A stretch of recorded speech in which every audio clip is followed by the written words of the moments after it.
اعوذ باللہ من الشیطان الرجیم بسم اللہ الرحمن الرحیم۔ اچھا، ہماری جو یہ بک ریڈنگ ایکٹیویٹی ہے، یہ ایک باقاعدہ ہفتہ وار 1 گھنٹے کا سیشن ہوا کرے گا، جس میں ہم کتاب پڑھا کریں گے اور جہاں پہ ڈسکشن کرنے کی ضرورت محسوس ہوئی وہاں اس کو ڈسکس بھی کیا کریں گے۔ تو کتاب کو سمجھ کے پڑھنا جو ہے وہ مقصد ہے۔ اب جو مین آبجیکٹو اس کو ہم کنیکٹ کس کے ساتھ کر رہے ہیں، وہ ایسے کنیکٹ کر رہے ہیں کہ ہم سب کو پتہ ہے کہ ہمیں اللہ تعالیٰ نے خلیفۃ الارض بنا کے بھیجا ہے۔ ہم اس زمین میں اللہ تعالیٰ کے نائب ہیں اور ایک امتحان میں ہیں، اور ہمارا امتحان یہی ہے کہ ہم اللہ تعالیٰ کے احکامات کو اپنی انفرادی اور اجتماعی زندگی پر کتنا اپلائی کرتے ہیں، اور ایک نظام قائم کر کے پوری کی پوری انسانیت کا جو تزکیہ ہے وہ کرواتے ہیں یا نہیں کرواتے۔ ہمارے سامنے دو رستے، دو آپشنز ہمیشہ موجود ہوتے ہیں۔ ایک نیکی کا راستہ ہے، راہ حق ہے، صراط مستقیم ہے، اور ایک شیطانی راستہ ہے۔ تو ہم وہ کوئی بھی راستہ چن سکتے ہیں۔ اب ہمیں یہ تو پتہ چل گیا کہ ہمارا یہاں پہ آنے کا مقصد کیا ہے، کس لیے آئے ہیں۔ اب چونکہ دنیا میں ہم رہتے ہیں تو دنیا ایک نظام کے ذریعے چل رہی ہے، اور اس نظام کے حصے ہوتے ہیں جسے جس کے اندر معاشیات بھی آتے ہیں، معاشی سوشل سسٹم بھی آتا ہے، اکنامک سسٹم بھی آتا ہے، پولیٹیکل سسٹم بھی آتا ہے، ٹھیک ہے۔ تو یہ سارے جو سسٹم ہیں وہ مل کر ایک پورا نظام بناتے ہیں جس کو ہم دین کہتے ہیں۔ اب دنیا میں مختلف قسم کے نظام جو ہے وہ چل رہے ہیں، اور ان نظاموں کی آگے شاخیں ہیں، لیکن ان سارے نظاموں کے ساتھ کوئی نہ کوئی آئیڈیالوجی جڑی ہوئی ہے۔ یا تو آئیڈیالوجی وہ انسان کی بنائی ہوئی ہے، یا اللہ تعالیٰ نے ایک راستہ ہمیں دیا ہے۔ اسلام کا جو جو نظریہ ہے وہ ڈائریکٹلی اللہ تعالیٰ کی طرف سے آتا ہے، جس کو حضور صلی اللہ علیہ وسلم نے ہمارے سامنے پیش کیا، اور ہم اپنا پورے کا پورا دین وہاں سے لیتے ہیں۔ یعنی کہ ہم اپنی جتنی بھی چیزیں ہیں ان کی جو نس ہے، جو بیس ہے، وہ ہم ڈیوائن گائیڈنس آف اللہ سبحانہ و تعالیٰ کو مانتے ہیں۔ لیکن اس کے مقابلے میں دنیا میں جو باقی نظام آج چل رہے ہیں، جس کو آپ آئیڈیالوجی اگر آپ لے کے چلیں، اس کو نام دیں تو وہ سیکولرزم ہے۔ سیکولرزم یعنی کہ آپ انڈیویجول زندگی میں تو اپنا جو بھی مذہب آپ نے پریکٹس کرنا ہے وہ کریں، لیکن جو آپ کی اجتماعی زندگی ہے اس میں مذہب کا عمل دخل نہیں ہونا چاہیے۔ پہلی بات تو یہ کہ اسلام مذہب کو تو ایز سچ انٹرٹین اس طریقے سے کرتا ہی نہیں۔ ہمارے قرآن میں بھی اور ہماری جو آئیڈیالوجی ہے اس میں دین کا لفظ آیا، تو دے کائنڈ آف کہ قرآن میں بھی کہا گیا ہے کہ ہمارا دین ہمارے لیے اور ان کا دین ان کے لیے۔ حضور صلی اللہ علیہ وسلم نے کبھی دین پہ کمپرومائز نہیں کیا، even at the worst situation جہاں ان کو ضرورت تھی، ٹھیک ہے۔ تو دین پہ کوئی کمپرومائز نہیں ہوتا، چاہے اس کے لیے جان ہی کیوں نہ دینی پڑے۔ تو جیسا کہ میں کہہ رہا تھا کہ ہمارے لیے دین اسلام ہے، اور دنیا میں باقی دین چل رہے ہیں، اور ان دینوں کے پھر آگے مختلف سسٹم ہیں، یعنی کہ ان کے بھی معاشی نظام ہے، ان کے بھی سوشل جو معاشرتی نظام آپ کہہ سکتے ہیں اس کو، ٹھیک ہے، ان کا بھی ایک سیاسی نظام ہے۔ تو ان نظاموں کو سمجھنا بہت ضروری ہے، اور اسلام کے جو آگے سب سسٹم ہیں ان کو بھی سمجھنا بہت ضروری ہے۔ تو ان سارے نظاموں کو سمجھنا اور اسلام کے نظام کو سمجھنا، اس کے لیے یہ ایکٹیویٹی رکھی گئی ہے، تاکہ ہم یہ کتابیں پڑھ کے اس کو سمجھ سکیں، اور ان کے نقصانات جو دوسرے نظام ہیں وہ ہمیں پتہ چل سکیں، اور جو اسلام کی جو تصویر ہے، اسلام کے جو نظام ہیں، سب سسٹم ہیں، ان کا ہمیں پتہ چل سکے کہ وہ کیسے ہمیں فائدہ پہنچاتے ہیں، تاکہ ہم صرف یہ نہ دنیا کو بتائیں کہ بس اسلام میں فائدہ ہے اسٹیٹمنٹ سے، ان کو گنوائیں بھی کہ اگر اسلام کا معاشی نظام ہوگا تو اسٹیٹ میں یہ فائدے ہوں گے، اور انڈیویجولی ہمیں یہ فائدے ہوں گے۔ اسلام کا اگر پولیٹیکل سسٹم ہوگا تو ہمیں یہ فائدے ہولسٹیکلی ہوں گے، اور نیچے ہمیں یہ فائدے ہوں گے، ٹھیک ہے؟ اور اگر سیکولرزم کو ہم اپلائی کر دیتے ہیں تو اس کے یہ نقصانات ہوں گے آبویسلی۔ دوسرے نظاموں کے کچھ نہ کچھ فوائد بھی ہوتے ہی ہیں، کوئی بھی نظام تب تک قائم ہی نہیں رہ سکتا جب تک اس سے کچھ نہ کچھ فائدہ حاصل ہو نہ رہا ہو، کوئی نہ کوئی فائدہ تو اس کا ہوتا ہی ہے، لیکن ہم پارشل فائدے کی طرف نہیں، ہم کمپلیٹ فائدے کی طرف جاتے ہیں۔ اللہ تعالیٰ نے دین اسی لیے دیا ہے کیونکہ دین فطرت ہے، کہ انسان کی فطرت کے مطابق وہ قانون ہے، اور انسان کو اس کا میکسیمم فائدہ پہنچتا ہے، انڈیویجولی بھی فائدہ پہنچتا ہے، اور اجتماعی طور پر بھی فائدہ پہنچتا ہے۔ تو وہ کیسے پہنچتا ہے، وہ ہم ان نظاموں کا جب مطالعہ کریں گے تو اس سے ہمیں پتہ چلے گا۔ تو اس میں پھر انشاءاللہ جو ہماری پہلی کوشش ہے وہ ہمارا ہے کہ جو معاشی نظام ہے اس کو سمجھا جائے، جو دنیا میں معاشی نظام چل رہے ہیں، آم، جو بھی آئیڈیالوجی ان کو انڈر پن کر رہی ہے ان کو سمجھا جائے، اور اسلام کے معاشی نظام کو سمجھا جائے۔ تو ان سارے نظاموں کو معاشی نظاموں کو سمجھنے سے پہلے میرا یہ خیال تھا کہ دینیات جو ہے، جس میں ایک مختصراً ایک ایکسپلینیشن دی ہے اسلام کے بارے میں سید ابو علا مودودی نے، وہ ہم پڑھ لیں تاکہ ہماری آئیڈیالوجی کلیئر ہو جائے، کیونکہ ہمارا ایک بیس لائن بھی تو اسٹیبلش ہونا چاہیے نا، جس کے ساتھ ہم نے کمپیریزن کرنا ہے باقی آئیڈیالوجیز کا۔ تو وہ جب ہو جائے گا تو پھر ہمارے لیے آسانی ہوگی آگے دوسرے نظاموں کے اندر فالٹ ڈھونڈنے میں، کیونکہ جس بھی بندے نے وہ کتاب لکھی ہوگی، مثال کے طور پہ اگر ایڈم اسمتھ کی کتاب ہے ویلتھ آف دا نیشن، تو اس میں وہ کیپٹلزم کے اوپر بات کرے گا، تو جب کیپٹلزم کے اوپر اس کے فائدے گنوا رہا ہوگا تو ہمیں یہ بھی ساتھ ساتھ پتہ چل رہا ہوگا کہ یہ فائدہ تو گنوا رہا ہے لیکن اس میں یہ نقصان بھی آ سکتا ہے، تو ایسے ہم جو ہے نا اس کو ڈی بنک کر سکیں گے، ٹھیک ہے؟ تو اس سے پہلے ہم معاشیات اسلام جو ہے ابو الا مودودی کی، ان کی کتاب بھی پڑھیں گے، اور ایک اور رائٹرز ہیں ان کے بھی اسلامک اکنامکس پہ پڑھیں گے۔ تو معاشی نظام پہ ہم پہلے انشاءاللہ کور اپ کریں گے، اور پھر ساتھ ساتھ اس کے دوسری جو نظام ہیں ان کے اوپر بھی انشاءاللہ بات ہوگی۔ تو یہ مختصر سی ایک انٹروڈکشن ہے۔ اس کے اوپر اگر کوئی چھوٹا سا سوال ہے جس کو میں جلدی سے آنسر کر سکوں تو پوچھ سکتے ہیں، اور اگر نہیں ہے تو پھر انشاءاللہ ہم دینیات کا جو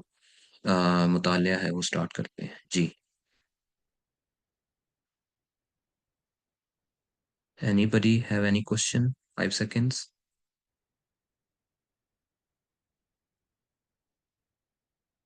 اوکے، تو اب اس میں اسلام کے اوپر بات کی گئی ہے بنیاد میں، پھر اس کے بعد اگلا چیپٹر ایمان اور اطاعت کا ہے، پھر نبوت کا چیپٹر ہے، پھر ایمان مفصل کا چیپٹر ہے، پھر عبادات کا چیپٹر ہے، دین اور شریعت کا چیپٹر ہے، پھر شریعت کے احکام کا چیپٹر ہے۔ تو اس طریقے سے یہ پوری کتاب کور اپ کرتی ہے اسلام کی جو بیسک ہولسٹک انڈرسٹینڈنگ ہے اس کو۔ تو ہم انشاءاللہ اس کو پہلے جو باب ہے اس کو شروع کرتے ہیں۔ پہلے باب کا نام ہے اسلام۔ وجہ تسمیہ لفظ اسلام کے معنی، اسلام کی حقیقت، کفر کی حقیقت، کفر کے نقصانات، اسلام کے فوائد، یہ اس کے سب ہیڈنگز ہیں جو کہ ہم اس چیپٹر کے اندر پڑھیں گے۔ اب پہلا جو ہیڈنگ ہے اس میں بتایا گیا ہے کہ اسلام کی وجہ تسمیہ کیا ہے۔ دنیا میں جتنے مذاہب ہیں ان میں سے ہر ایک کا نام یا تو کسی خاص شخص کے نام پر رکھا گیا ہے، یا اس قوم کے نام پر جس میں وہ مذہب پیدا ہوا۔ مثلا عیسائیت کا نام اس لیے عیسائیت ہے کہ اس کی نسبت حضرت عیسیٰ علیہ السلام کی طرف ہے۔ بدھ مت کا نام اس لیے بدھ مت ہے کہ اس کے بانی مہاتما بدھ تھے۔ زردشتی مذہب کا نام اپنے بانی زردشت کے نام پر ہے۔ اسی طرح یہودی مذہب ایک خاص قبیلہ میں پیدا ہوا جس کا نام یہودا تھا۔ ایسا ہی حال دوسرے مذاہب کے ناموں کا بھی ہے،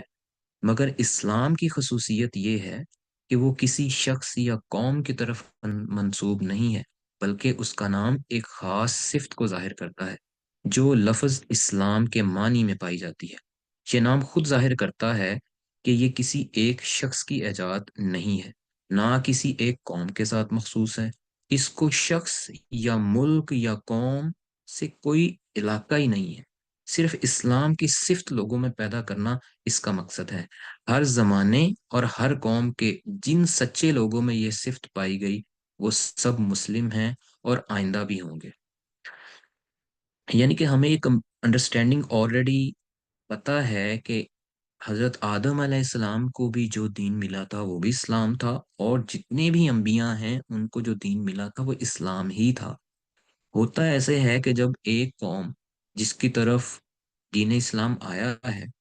وہ اس نبی کے ساتھ اتنا زیادہ اٹیچ ہو جاتی ہے کہ اس کے بعد میں آنے والا جو نبی ہوتا ہے وہ اس کو نبی مانتے نہیں ہیں۔ یعنی کہ عیسائی جو ہیں، جو یہودی ہیں، وہ جب حضرت عیسیٰ علیہ السلام آئے تھے تو آئیڈیلی تو ان کو یہی ماننا چاہیے تھا کہ وہ جب اصل دین اسلام پہ تھے، حضرت موسیٰ علیہ السلام کی جو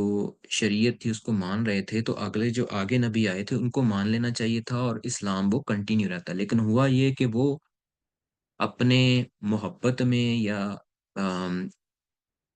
جسے کہتے ہیں کہ اپنے باعث میں، جب ان کو یہ ہضم نہیں ہوا تو انہوں نے ایک اپنی آئیڈیالوجی بنا لی، اور اس کو پھر نام دینا ضروری ہوتا ہے، تو انہوں نے پھر یہودا کے نام پر اس کو یہودی مذہب جو ہے وہ گرداننا شروع کر دی۔ اسی طرح سے عیسائی ہیں کہ حضور صلی اللہ علیہ وسلم جب آئے تو انہوں نے نہیں مانا، تو انہوں نے اپنے مذہب کا نام عیسائیت رکھ دیا۔ ٹھیک ہے، اسی طرح سے ہمارے اندر جو فرقے ہیں ان کے بھی نام اسی وجہ سے پڑے ہوئے ہیں کہ وہ آگے ایک ڈفرینٹ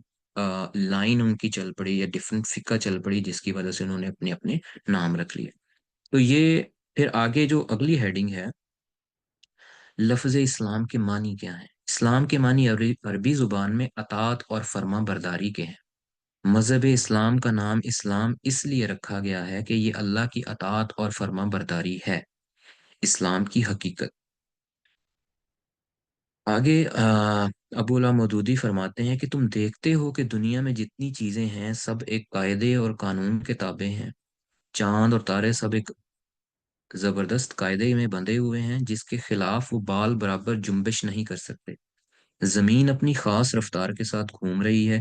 اس کے لیے جو وقت اور رفتار اور راستہ مقرر کیا گیا ہے اس میں ذرا بھی فرق نہیں ہے۔ پانی اور ہوا، روشنی اور حرارت سب ایک ضابطے کے پابند ہیں۔ جمادات، نباتات، حیوانات میں سے ہر ایک کے لیے جو قانون مقرر ہے اسی کے مطابق یہ سب پیدا ہوتے ہیں،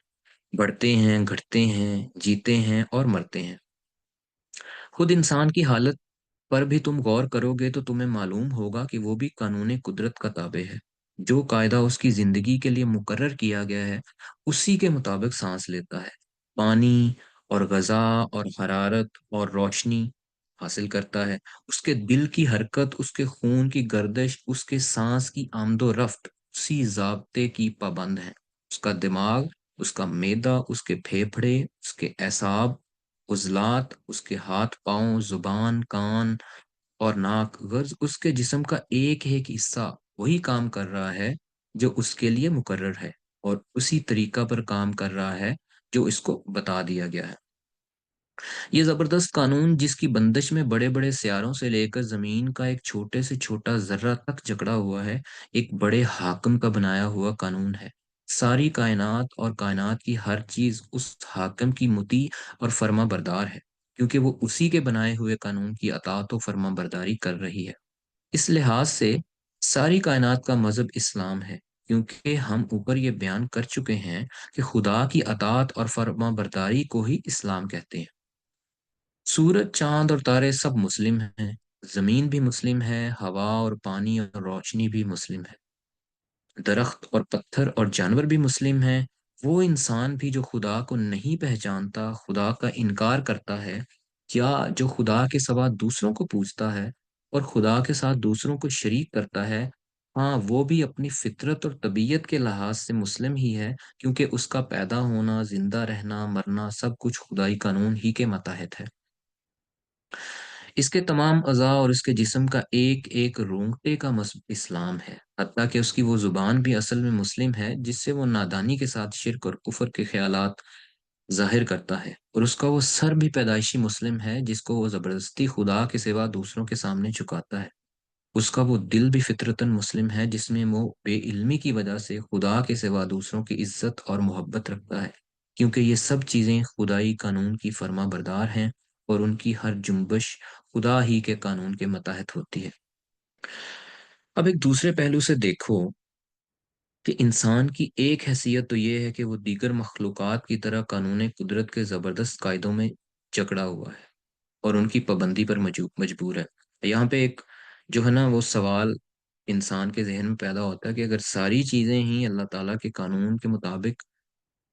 چل رہی ہیں، تو پھر تو انسان کو بھی تو اسی طریقے سے چلنا چاہیے، وہ کیوں نہیں چل رہا؟ اس کا آگے ایکسپلین کر رہے ہیں مدودی صاحب۔ تو دوسری حیثیت یہ ہے کہ وہ عقل رکھتا ہے، سوچنے سمجھنے اور رائے قائم کرنے کی قوت رکھتا ہے، اور اپنے اختیار سے ایک بات کو مانتا ہے، دوسری بات کو نہیں مانتا، ایک طریقہ کو پسند کرتا ہے، دوسرے طریقہ کو پسند نہیں کرتا، زندگی کے معاملات میں اپنے ارادے سے خود ایک ضابطہ بناتا ہے یا دوسروں کے بنائے ہوئے ضابطہ کو اختیار کرتا ہے۔ اس حیثیت میں وہ دنیا کی دوسری چیزوں کی مانند کسی مقرر قانون کا پابند نہیں کیا گیا، بلکہ اس کو اپنی خیال، اپنی رائے اور عمل میں انتخاب کی آزادی بخشی گئی ہے۔ تو انسان کی زندگی میں یہ دو حیثیتیں الگ الگ پائی جاتی ہیں۔ پہلی حیثیت میں وہ دنیا کی تمام تر دوسری چیزوں کے ساتھ پیدائشی مسلم ہے اور مسلم ہونے پر مجبور ہے۔ جیسا کہ ابھی تم کو معلوم ہو چکا، دوسری حیثیت میں مسلمان ہونا یا نہ ہونا اس کے اختیار میں ہے، اور اسی اختیار کی بنا پر انسان دو طبقوں میں تقسیم ہو جاتا ہے۔ ٹھیک ہے؟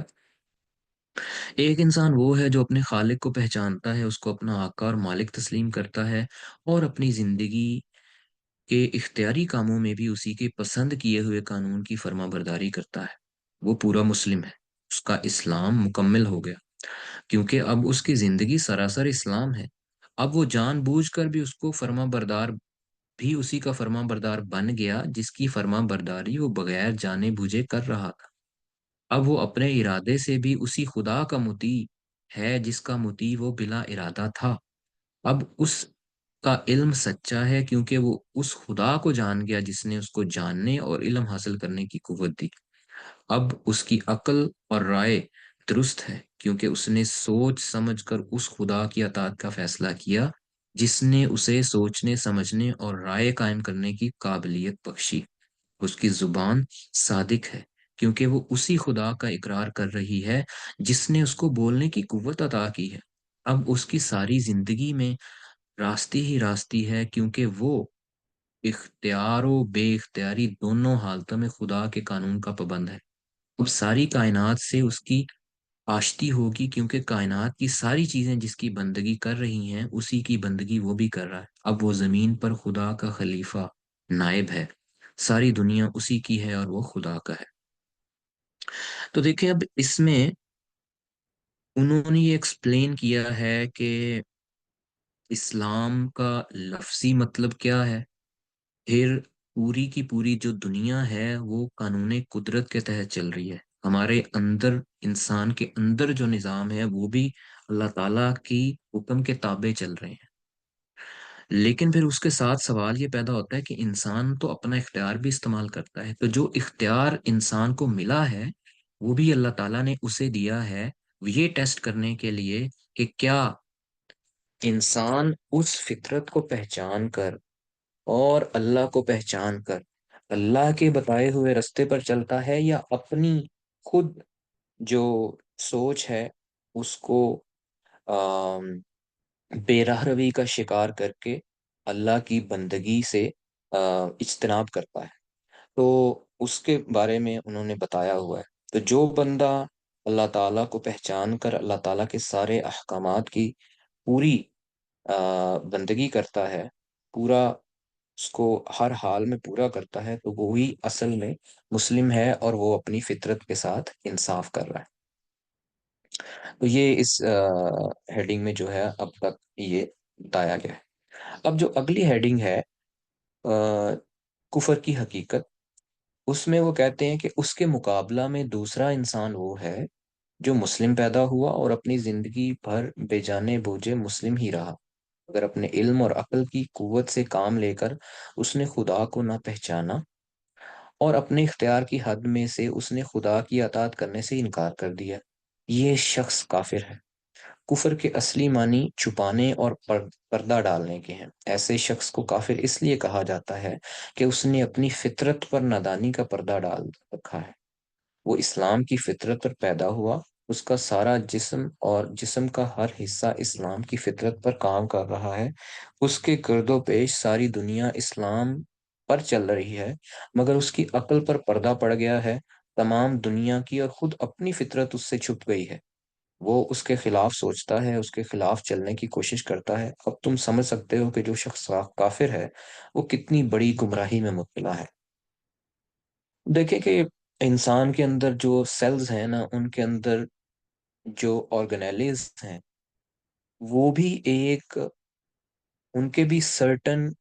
ٹاسک ہیں، کام ہیں، اور وہ اپنے اپنے کام بخوبی سر انجام دے رہے ہیں، لیکن ان کام کو کرنے کے پیچھے جو کاز ہے نا، جو ڈیزائن ہے، کوئی نہ کوئی تو پیچھے کوئی نہ کوئی چیز ایسی ہے کہ جس نے ان کو یہ کہا ہوا ہے کہ یہ کام کرو۔ اگر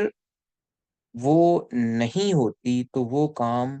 وہ سیل کے اندر جو اتنے کمپلیکس فنکشنز چلنے ہیں وہ چل نہیں سکتے۔ تو یہ تو ایک انسان کی باڈی میں trillions and trillions of cells ہوتے ہیں، اور اس باڈی کو اگر آپ پیچھے زوم آؤٹ کر کے دیکھیں تو کتنی گلیکسیز ہیں کہ جن کے اوپر پورے کا پورا نظام جو ہے وہ چل رہا ہے۔ گلیکسیز کے اندر مطلب ایک ایک سیکنڈ میں پتہ نہیں کتنے کتنے دھماکے ہو رہے ہیں، لیکن یہ پورے کا پورا نظام جو دنیا میں ہے وہ آل ان آل بالکل صحیح چل رہا ہے۔ جو کاسمولوجیکل کانسٹنٹ ہیں وہ اس نظام کو مینٹین کیے ہوئے ہیں۔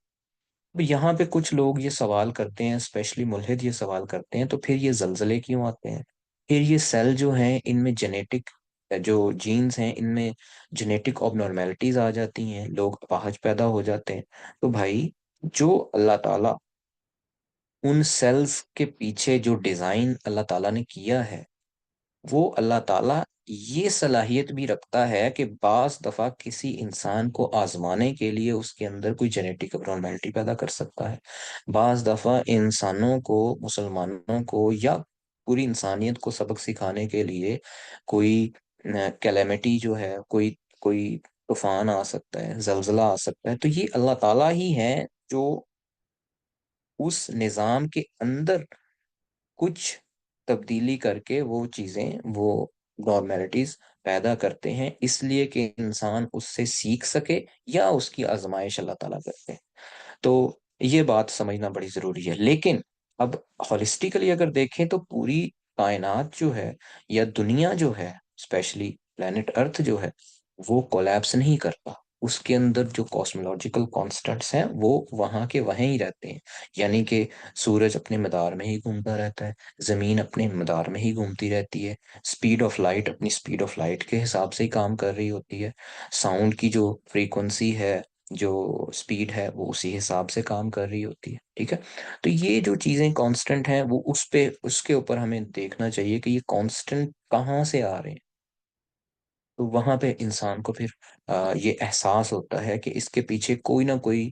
طاقت تو ہے جو اس پورے کے پورے نظام کو اس نے ڈیزائن کیا ہوا ہے اور جو مینٹین کر رہی ہے، ٹھیک ہے۔ تو اب اسی تناظر میں جو انسان اپنی فطرت سے ہٹ جاتا ہے، یعنی کہ اپنے اندر ہونے والے سارے معاملات کو پہچان کر اللہ کے تابع نہیں آتا، وہ ایک الگ سمت میں جا کے کھڑا ہو جاتا ہے اور اپنے اوپر ہی ظلم کرنا شروع کر دیتا ہے، ناسمجھی میں یا گمراہی میں، تو اس شخص کو جو ہے وہ کافر کہتے ہیں۔ کفر کے نقصانات کیا ہیں؟ مطلب اللہ تعالیٰ نے شرک کو سب سے بڑا گناہ قرار ہی اس لیے دیا ہے کہ جب شرک انسان کر دیتا ہے تو پھر پورے کے پورے آگے جو وہ کام کرتا ہے، وہ کام، وہ گناہ، وہ ایون جو آئیڈیالوجی بناتا ہے یا جو نظام بناتا ہے وہ بھی اللہ تعالیٰ سے اس کو دور لے جاتے ہیں، یعنی کہ وہ اپنی طبیعت کے اوپر، اپنی آم، حالت کے اوپر بھی ظلم کرتا ہے، اور اگر اس کے پاس پاور ہے کہ نظام کے ذریعے لوگوں کو اللہ سے دور کر سکے، تو وہ پورے پورے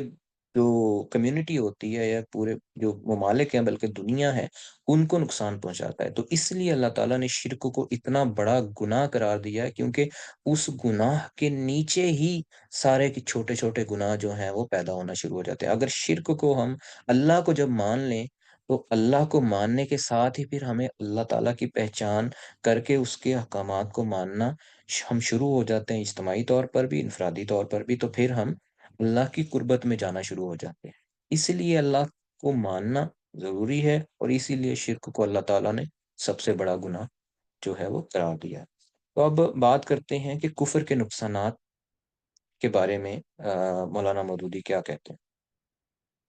کفر ایک جہالت ہے، بلکہ اصلی جہالت کفر ہی ہے۔ اس سے بڑھ کر اور کیا جہالت ہو سکتی ہے کہ انسان خدا سے ناواقف ہو۔ ایک شخص کائنات کے اتنے بڑے کارخانے کو رات دن چلتے ہوئے دیکھتا ہے، مگر نہیں جانتا کہ اس کارخانے کو بنانے اور چلانے والا کون ہے۔ وہ کون کاریگر ہے جس نے کوئلے اور لوہے اور کیلشیم اور سوڈیم اور ایسی ہی چند چیزوں کو ملا کر انسان جیسی لاجواب مخلوق پیدا کر دی۔ ایک شخص دنیا میں ہر طرف ایسی چیزیں اور ایسے کام دیکھتا ہے جن میں بے نظیر انجینئری، ریاضی دانی، کیمیا دانی اور ساری دانائیوں کے کمالات نظر آتے ہیں، مگر وہ یہ نہیں جانتا کہ وہ علم و حکمت، دانش والی ہستی کون سی ہے جس نے کائنات میں یہ سارے کام انجام دیے ہیں۔ جس کو علم کا پہلا سرا ہی نہیں نہ ملا ہو، وہ خواہ کتنا ہی غور و فکر کرے اور کتنی ہی تلاش اور تجسس میں سر کھپائے، اس کو کسی شعبے میں علم کا سیدھا راستہ نہ ملے گا، کیونکہ اس کو شروع میں بھی جہالت کا اندھیرا نظر آئے گا، اور آخر میں بھی وہ اندھیرے کے سوا کچھ نہ دیکھے گا۔ کفر ایک ظلم ہے، بلکہ سب سے بڑا ظلم کفر ہی ہے۔ تم جانتے ہو کہ ظلم کسے کہتے ہیں؟ ظلم یہ ہے کہ کسی چیز سے اس کی طبیعت اور فطرت کے خلاف زبردستی کام لیا جائے۔ تم کو معلوم ہو چکا ہے کہ دنیا میں جتنی چیزیں ہیں سب اللہ کی تابع فرما ہیں، اور ان کی فطرت ہی اسلام یعنی کہ قانون خداوندی کی اطاعت ہے۔ خود انسان کو حکومت کرنے کا تھوڑا سا اختیار تو ضرور دیا ہے، مگر ہر چیز کو فطرت یہ چاہتی ہے کہ اس سے خدا کی مرضی کے مطابق کام لیا جائے۔ لیکن جو شخص کفر کرتا ہے وہ ان سب چیزوں سے ان کی فطرت کے خلاف کام لیتا ہے۔ وہ اپنے دل میں دوسروں کی بزرگی اور محبت اور خوف کے بت بٹھاتا ہے،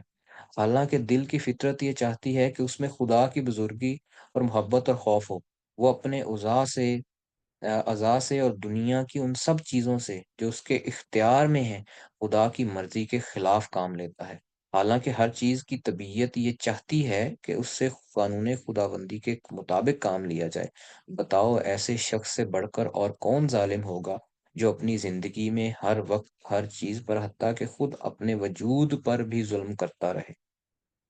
ٹھیک ہے۔ اچھا، یہاں پہ ہمیں یہ تھوڑا ہماری سوچ میں، ہمارے ذہن میں یہ خیال آتا ہے کہ فطری طور پر انسان نہ اپنا فائدہ ہی چاہتا ہے۔ فطری طور پر ہر انسان سکون چاہتا ہے۔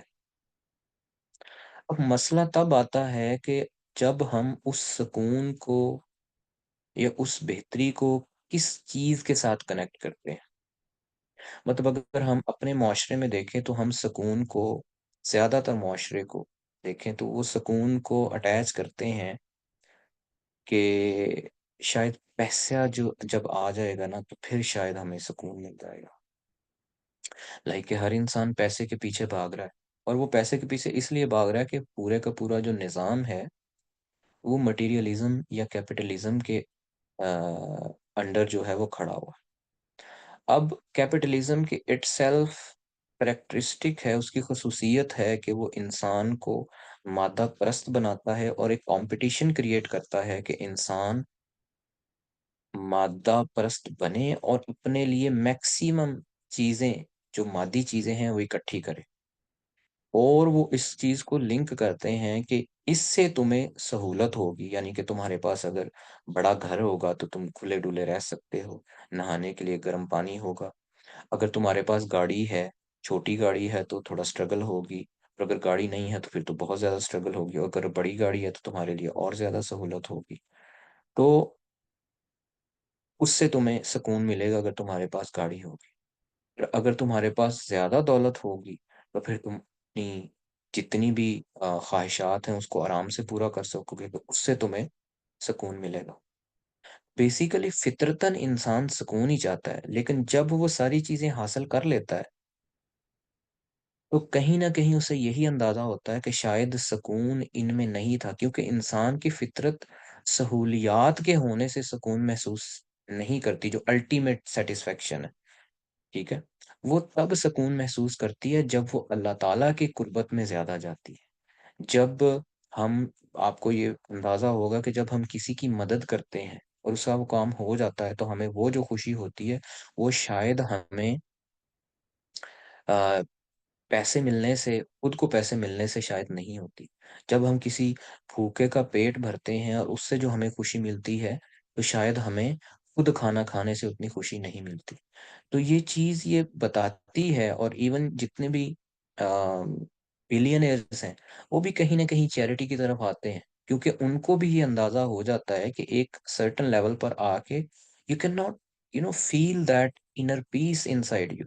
پھر وہ چیریٹی کی طرف جاتے ہیں اور اس طرف سکون تلاش کرتے ہیں۔ حالانکہ سکون اللہ تعالیٰ کو پہچاننے میں ہے، اور اللہ تعالیٰ کے جو طاعت ہے اس کی طرف ہے۔ تو اس لیے ہمیں یہ ضرور پتا ہونا چاہیے کہ ہم جو سکون تلاش کر رہے ہیں اس کو ہم کنیکٹ صحیح طریقے سے کریں، اور وہ کنیکٹ ہم تبھی صحیح طریقے سے کر پائیں گے جب ہم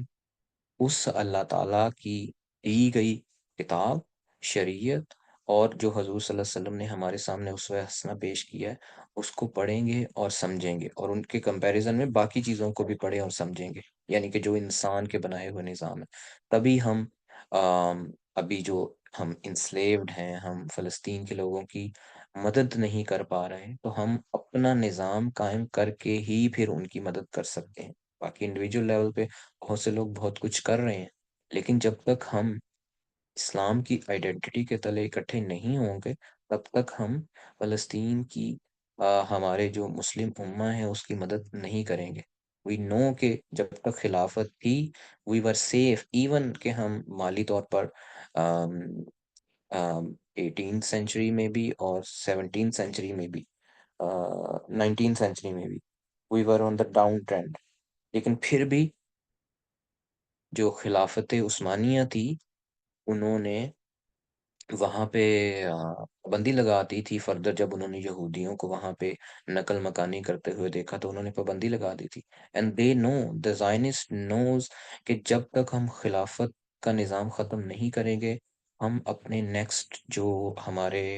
ٹارگٹس ہیں وہ اچیو نہیں کر سکتے۔ And then they came up with all those ideas of World War One, and then they came down to cut down and خلافت کو انہوں نے ختم کیا، اینڈ اس میں ہمارے اپنے لوگ ہی استعمال ہوئے، سعودیہ استعمال ہوا، عرب کے لوگ استعمال ہوئے، اسی وجہ سے خلافت گری، یعنی کہ ہمارے اندر ہی غدار تھے جنہوں نے اس خلافت کو گرانے میں جو ہے وہ رول پلے کیا۔ اور وہ اسی وجہ سے ہوا نا کہ وہ آئیڈینٹی سے نیچے اتر گئے، وہ اللہ تعالیٰ کی اطاعت سے نیچے اتر گئے، وہ اپنے مقصد سے نیچے اتر گئے۔ تو یہ مقصد کو یاد رکھنا اور اللہ تعالیٰ کی بتائی ہوئی گائیڈنس کو سمجھنا یہ بہت ضروری ہے۔ اسی ایکٹیویٹی کو ہم لے کے چلیں گے انشاءاللہ۔ ابھی تک یہاں تک کسی کا کوئی سوال ہے تو پوچھ سکتے ہیں، ورنہ پھر آگے اس کو میں کنٹینیو کرتا ہوں۔ I will give 5 seconds۔